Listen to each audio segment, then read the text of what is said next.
Guys, welcome back to my channel. Today, I have been buying tools. Duh, right? I want to show you what I think about this tool. Never opened it yet. I've seen this in action from many people, but today I got my own. Let's open it up, give you my first impressions, and we'll come back in a few weeks and I'll tell you exactly how I feel about it. This almost feels like I shouldn't be doing this, but I got a Klein knife and I'm gonna open it with a Milwaukee Hawkbill, so we're gonna see. So before I open it, let's talk a little bit about this. It's the flickable, it's like I stood there, folding utility knife with an impact driver. Now, I don't know how good that's gonna be, we're gonna find out. Smooth open and close action, removable impact rated 1/4" nut driver, and a #2 Phillips bit. I cannot tell you how many times I have to use my Leatherman because I just need a screwdriver. So hopefully this will take the place of that. It says high quality triple guard blade, stay sharp longer. Quick release change button on the other side, #2 Phillips bit. Impact rated 1/4" nut driver. Side button, open and close, just like the Milwaukee. Wire stripping notch, not sure how I feel about that yet. The belt clip, lanyard hole in the back of the handle. Once again, this is made in Mexico, I think. Made in Vietnam. So, I don't know what's going on. It's got all kinds of things on the back. It says, Klein Tools of Mexico, made in Vietnam, Klein Tools Incorporated, Mansfield, Texas. So regardless, we're gonna open this up and I'm gonna give you my first impressions. As of right now, it's pretty cool. Let's go ahead and open it. All right, let's go ahead and open this and see. I feel so weird doing this with a Milwaukee knife. It's kind of weird. I don't want to cut my hands open, especially not on camera. So I gotta be cautious. Should be wearing cut-proof gloves, right? Open a knife with a knife. All right, let's see. All right, here we go. There it is, it's out of the package. Let somebody else pick that up. All right, so first impression is pretty nice. It feels good in my hand. It's got a blade guard on, thank goodness. Let me go ahead and take it off and let's close this first. Let's see if we can flick it open like it says. Oh, hold on. I gotta let the button go. So not really. Okay, so you gotta do it pretty hard. Maybe as it opens up a few more times, you have to, but you have to push the button in, flick it, and let it go at the same time. Kind of like a slingshot, I guess you have to let the sling part go. So let's try again. All right, let's.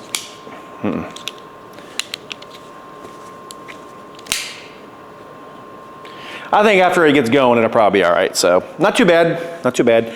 It doesn't feel super bad in my hand. Let's look at this one. This is not a comparison video, but this is a little more bulky, so I feel like I can hold on to this a little bit better.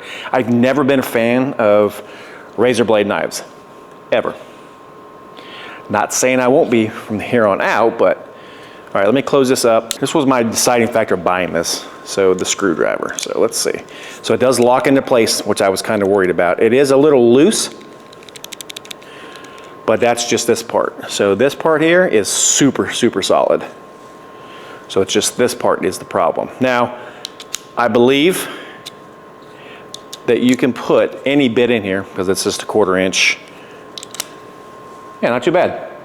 Now to get it back loose, there's a little liner lock in here. Get it back loose. Let's try that again. To get it to close, I think the liner lock is in the middle. So you push your finger right here over. You kind of got to pull this back a little bit because it is pretty tight in there. Boom. This is the only thing I don't like. I wish it would lock when it was in there, but I think it's okay. I think it's, yeah, because it's gonna be in my pocket anyway. So it does say flickable right on it. I mean, it does say flickable. So I'm gonna give this a try. We're gonna take something loose real quick, or put something in, depends on what I find. And we'll see how this is. We'll also use the knife stripper real quick to see indeed if I can strip a wire with the wire stripper that's on it. Not a big fan of that. I've never been, so we're gonna find out if it works on this tool. All right, I have a piece of 12, flickable. Ah, I'm getting better. All right, only twice that time. So, like I said, I've never really stripped wire with a wire stripper like this. Yeah, I'm gonna have to have some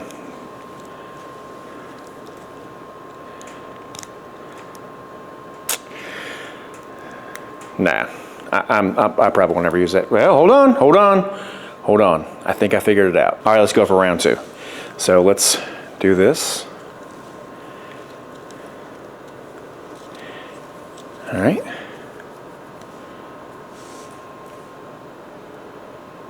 Not bad at all. Okay, now that passed the test. Let's see how the screwdriver works, because that's my deciding factor. So let's go see. All right, let's see what we got here.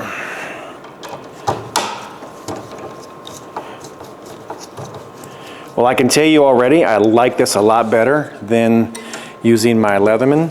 It seems to do really well, actually. It's not super comfortable, but when you need that screwdriver because you forgot yours at the van, it's not bad at all. Actually, not at all. Not too bad. I will say it's still tight here, but not here because this comes out. So you can add, I guess, whatever you choose if you want a longer one or a big nut driver or whatever you want on here. Let's add a longer one and see what happens. All right, here's a longer one. I just put it in here. This is just a DeWalt. Regular one. Let's see what happens here. Yep, not bad. Stays in there. This thing's pretty wore out, so excuse my crappy tool here. Not the Klein, but the DeWalt bit. It's pretty wore out. So yeah, not too bad. So far so good on that. All right, let's talk a little bit more about this. So my only issue I think I'm going to have with this, maybe 2 issues, is the bit being loose like that. Now it's got a pretty decent magnet. I mean, it's not, came out, but I did it pretty hard, so now I gotta go find it. But other than that, not too bad. I hope it doesn't open up my pocket. Like I said, or my tool bag. I'm gonna leave it in my pocket for a good while, carry it, see how it is, I'll let you know. Not really much else I can say about this until I try it out to make sure it's good. So I can't really say that this blade, I can't really do anything about the blade. I do want to talk about that. I forgot to tell you actually about that. But I can't really tell you anything about the blade because it's, to me, Klein makes this blade. Well, they're stamped on here, but it's probably mass produced, so what is what it is. So I forgot to tell you about this. So it does stop at this angle right here. So you can, it's more comfortable versus, you know, getting in here and doing this. So I will say that having it stop right there, I think is gonna be a huge deal for me. It kinda acts like this, like a hawkbill, like the Milwaukee hawkbill I have, or the Klein hawkbill. So you can get in there and you can, so I think it's gonna be good. I got a big side job coming up, guys. I will see you guys in a few weeks. If you guys wanna see how to bend the best box offset, click right here. It shows you step by step how to do it. I got 2 different ways to show you. Super easy to do it. If you follow along, you cannot go wrong. Either way is the best way to do it. Like I said, smash that thumbs up, guys. It does mean the world to me, and I'll catch you guys in that video. Have a great day.